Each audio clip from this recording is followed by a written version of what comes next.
Hi there and welcome. This is Jennifer McGuire. I hope your week is off to a great start. Today I have another product release close-up video for you. This probably will be my last one for a while. There have been a lot of great releases lately. This one deserved one because there's great variety in it. These are the new Essentials by Ellen products from Ellen Hudson. You can only get them on ellenhudson.com. And there are a couple different designers who put these together, so there's a good variety in it. Now, I have to tell you that my favorite ever background die is included in this release. I can guarantee it will always be my favorite because it's so awesome. I will be showing you that at the end of the video, so be sure to stay tuned. Let's first start with the stamp sets. This is Season to Sparkle. Now this one is really unique because it has great images for kind of a contemporary looking holiday card. Now the deer is beautiful. It would be wonderful to like gold heat emboss it and just do a light wash of color over it. There are also these sequin stamps, so you can get the look of sequins without having that bulk to deal with if you're mass producing. I also really like these little stars in a cluster. That would be great for a repeated background. But I think what I'm looking forward to doing the most is you see that circle at the top. I think that would be fun to turn into ornaments. Just gold heat emboss that, maybe do some metallic watercolor in it, and then put a bow at the top so it looks like an ornament. You could even make it non-holiday by turning it into a balloon. Now the sentiment that says, "May your holidays be filled with wonder and touched by peace," I think is a great holiday sentiment for just about anyone. And I'm going to show you some dies later in this video that would be fantastic teamed up with that also. I also like "'Tis the Season to Sparkle." Great way to just make some simple cards with maybe some glitter paper or glitter embossing. I'm going to try to do an example with this very soon, and of course there are coordinating dies available. I do store my coordinating dies with the stamp so I can save that extra pocket for something else. Next we have Light Parade, a completely different look. What is clever about this stamp set is there is a child with pajamas on, and you can either make it a boy or a girl, which is fantastic because usually a stamp set only includes one or the other. I also like the sentiment that says the best way to spread Christmas cheer is singing loud for all to hear, and you've got the little music notes you can put with it. There's also a fun string of light that would be fun to put maybe on an envelope to decorate it also. It'd also be fun to do a little pop-up with that little town image there on the bottom. There are coordinating dies available for this one also. Next, from the same designer, we have Homespun Holiday. There are a lot of adorable images in here. You've got that tree that you can decorate with different things, even the string of popcorn that you can put on it. But honestly, what I'm most excited about in this set is that wreath. I think that wreath is so cute. It has a little bit of a geometric or kind of contemporary feel to it, but it's hand drawn, so it's not like that perfect circles, which I think makes it really unique. What I would like to try with this image is to fill each of those circles with something with dimension, maybe liquid pearls or Nuvo drops, just so that it has some dimension to it. You could do a few different colors, just go through and do some in one color, let it dry, then come and do more in another color. Be a great way to have some fun dimension to this. And yep, there is a set of coordinating dies available also. Now we have Tree Farm. This is a large stamp set. So this is about 6 by 8, lots of images in here, large, good size images also. I think that little bunny on the bottom would be fun to do the little Santa hat on. You can also put the scarf on it. And there are many images in here that you could use for non-holiday, like that little, I think it's a little hedgehog there. You could stamp any greeting you want in that one. I think we'll be seeing a lot of playful images or playful cards using these images. And of course, there is a coordinating die set available. Next up is one from Julie. This is another large 6 by 8 stamp set. Lots of images here that you can team up together to create something different. So you can do ornaments, you can do Santa faces, you can do a little snowman with this, and you can change up the look each time. So this is one I think would be great with heat embossing. Maybe on a dark cardstock you could do white heat embossed snowman and then stamp the layering images in other colors of embossing powder. There's some cute Santa images that you can put together also. So I didn't have time to play with this. Actually, I had a rash that broke out of my hand and I didn't think you guys wanted to see it. So I asked Julie, who created this, if she had any samples that I could show, and she said sure. So here are some examples that she created. These ornaments are so much fun. You can also give it more of a classy look or a playful look. You can take it many directions. Also, there are the fun Santa and Snowman images in this set.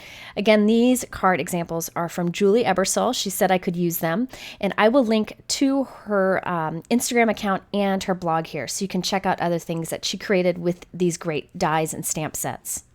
And I'm usually not big on the coordinating dies for stamp sets, but in this case, you could use the dies separate from the stamps and create a little snowman or Santa that way. So that's something to keep in mind.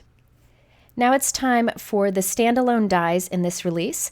First is the holiday words. This cuts joy, peace, and love. They're nice, large words, so you can make these kind of the focal point of your card. You can cut these words apart, so you can die cut them individually, but look how nice they look stacked up together on the negative space that you see there on the top. Now, many of the dies in this release would be great for shaker cards, so you're going to hear me say that a few times, but you can also do some fun stamping on the positive die cut if you wanted to, or you can use the negative and do a die cut inlay with maybe some gold glitter paper. I like that these are large and solid looking, so you can do just about anything with them. I think it would be fun to die cut a bunch of these and just have them adhered tone on tone to a background for a little bit of dimension, or you can use these word dies to do an impression on cardstock so it doesn't cut but it impresses. You'll see me do that later in this video. That would be fun to create kind of a little backdrop for maybe a focal point stamped image glued on top. Next, we have the Geo Tree set. So this cuts a solid tree and also a tree that is a bunch of little die cut pieces. So you can use these in many ways. You can use them separately or together. Of course, these would be great for shaker windows, as you see I'm creating right here, because you can use the negative space for that. You could also do something simple, like put another colored cardstock behind, maybe some glitter cardstock. You could do die cut inlay with this if you want to. And something very simple that you could do would be to die cut 2 of these and then put them on top of each other, one backwards. So you can see here, if I flip one over, I get kind of like this crazy layered look to the tree that would just be beautiful on a card. You could throw a few gems on there and you're good to go. A lot of things that you can do with this, and I bet we'll be seeing a lot of great examples using it. Next, we have the antlers, a very simple small die. Here, you can use the positive or negative space with this one. You could do a simple gold glitter die cut inlay. So you cut them from gold glitter paper and then inlay them into some white cardstock. There is the Believe die, which I'm going to show you in a few minutes. You could take one of those die cuts and just put it right on top and have a simple and quick card. Now, I'm a big fan of die cutting, but I oftentimes wish the dies were bigger so they fill the card better. Well, here we have the Leaping Deer, which is nice and large, so you can use the positive or negative space. Again, this would be great for a shaker card or just to do some sort of textured technique to the deer. You could maybe do a watercolor wash and die cut it and put that on a simple white note card. You could do like an embossing folder to the deer die cut itself. It's big enough that you'd be able to see a pattern. And you can again see that Believe die cut fits nicely with the deer also. Along the same lines, we have bird shapes. It can be used in many of the same ways I just mentioned. I think it'd be nice to maybe die cut a simple branch and put it in the bird's mouth.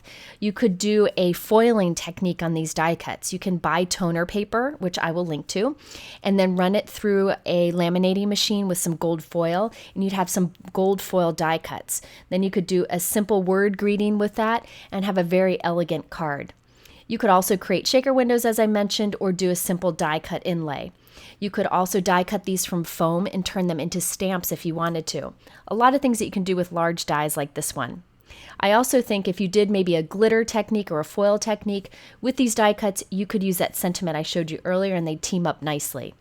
Here is the Believe script I've showed you a few times. It's a good size, very dainty and fine, perfect to add to any holiday card. Okay, this brings us to that background die that I told you about. This is the best ever. I am in love. This is the Stitches cover plate. Ah, the angels are singing. Look how beautiful that is. So basically this covers the front of a 4¼ by 5½ inch note card. It does not cut your paper apart. Instead, it cuts tiny little faux stitches. If you've seen any of my videos in the past, I have loved using the faux stitched border dies all lined up to do repeatedly to create a background. Well, now you can do this with one clean pass through your die cut machine. This is gorgeous. So you just run it through as you would any normal wafer thin die, and look how gorgeous that is. Now I wanted to show you a few other things that you can do with this background die. Instead of using it as a die, you can use it to emboss a background too. It just gives you a little bit of a different look. For this, you need an embossing pad. That's what this tan mat is here. And you just put your paper on top of it, then put the plate on top of that. You run this through your die cut machine as you would any embossing folder. And what it does is, instead of kind of cutting all those faux stitch lines, it presses those faux stitch lines into the paper and gives you dimension. So you can see the difference here. The embossed one's on the left and the regular die cut one is on the right. Just gives you a little bit of a different look from the same cover plate. So this one, I think, works for backgrounds on just about any card and adds a lot of interest. You can also use the cover plate to add that faux stitching to any die cuts, as I did here with that leaping deer.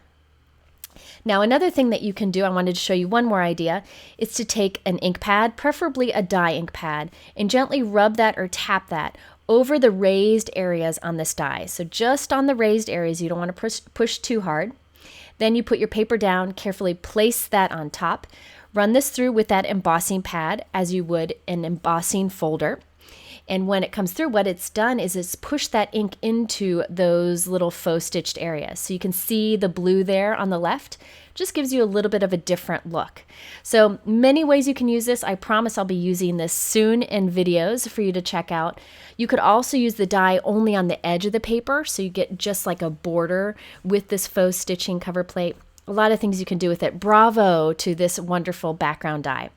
Okay, so I have linked to the products that I've talked about below in my YouTube description, but be sure to go over to my blog at jennifermcguireinc.com. There's a fun blog hop and giveaway.